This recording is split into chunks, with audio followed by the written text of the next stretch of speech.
All right, we're officially past the new year, new me, start of the year. But if you haven't gotten your money's worth out of that gym membership by now, it is time to be honest with yourself. So here are 7 things you and me should say no to and stop wasting our money on. Be sure to like, subscribe, and share this episode with a friend. Okay, like I said, the first expense to say no to is any membership that you are not using. So this could be a gym membership, a spa membership, streaming services, monthly products that you get in a bundle, like whatever it is. And even if it's not very expensive, if you are not using it consistently, get rid of it.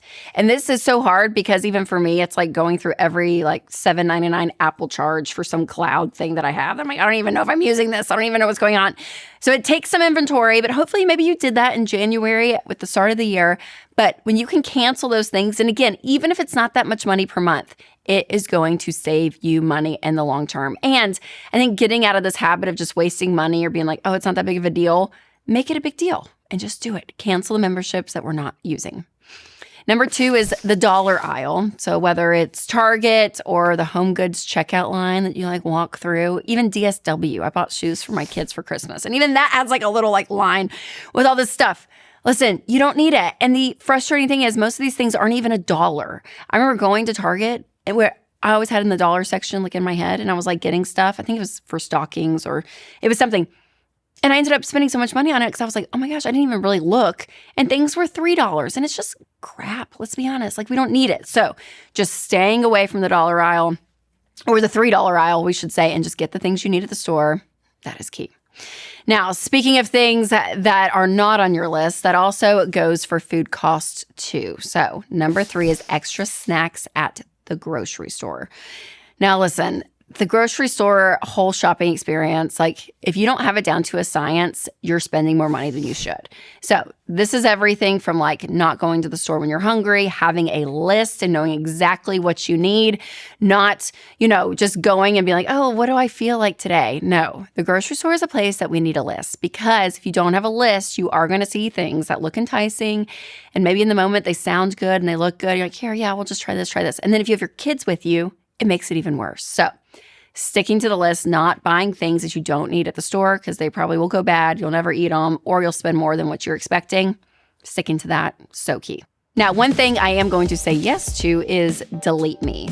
Most of us do not realize how much of our personal information is online. And it's not just your name. It could be your address, your past addresses, your relatives. Other details that you do not want to share to strangers, I'm telling you. And data brokers then will collect that information, package it, and post it on dozens of sites.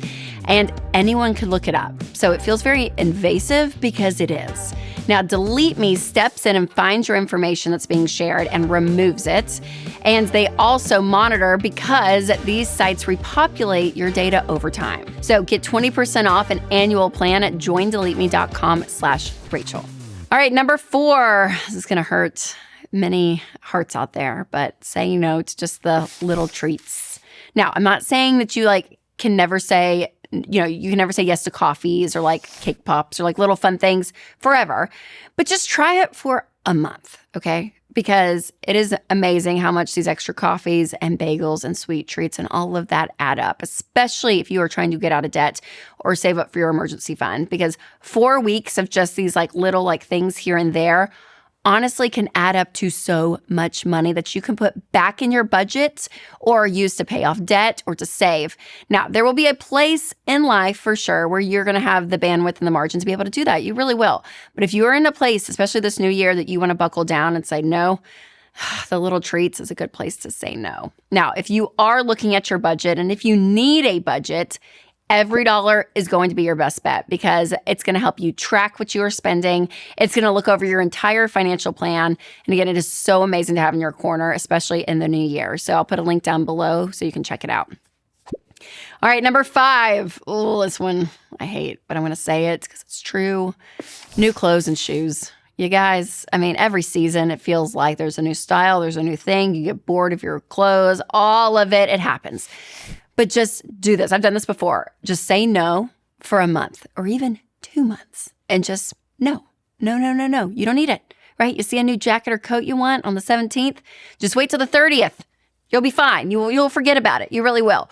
So this is a place where you can save money because if you're like me, this is kind of my windfall. This is like where I go if I'm bored. I'm like, I want to spend money on getting new jewelry or whatever.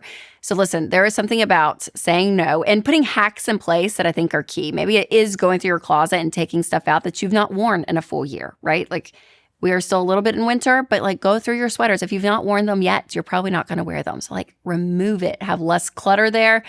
And then also there's something about seeing things that you haven't seen in a while because maybe it's all just cluttered up. Then you're like, oh, I actually may wear that. So taking an inventory of the clothes, saying no to new stuff for a month or two. Oh, it's so helpful. Number 6 is guilt tipping.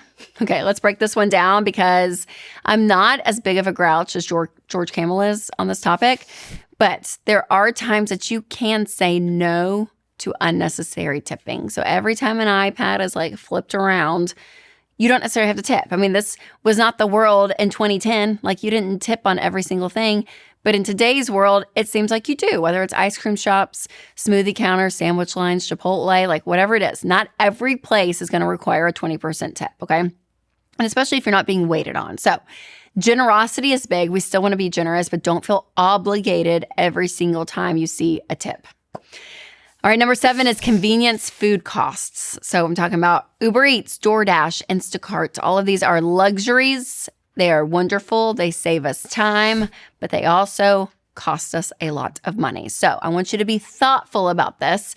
And in your budget, be looking to say, okay, if there are places you need to save and tighten up, this may be an area that you say no to for a bit. I mean, honestly, 1 month without this stuff can save you so much. Like, again, I remember this was probably 2 months ago, and Winston was out of town, and I did Uber Eats. I rarely do Uber Eats. I will do Instacart.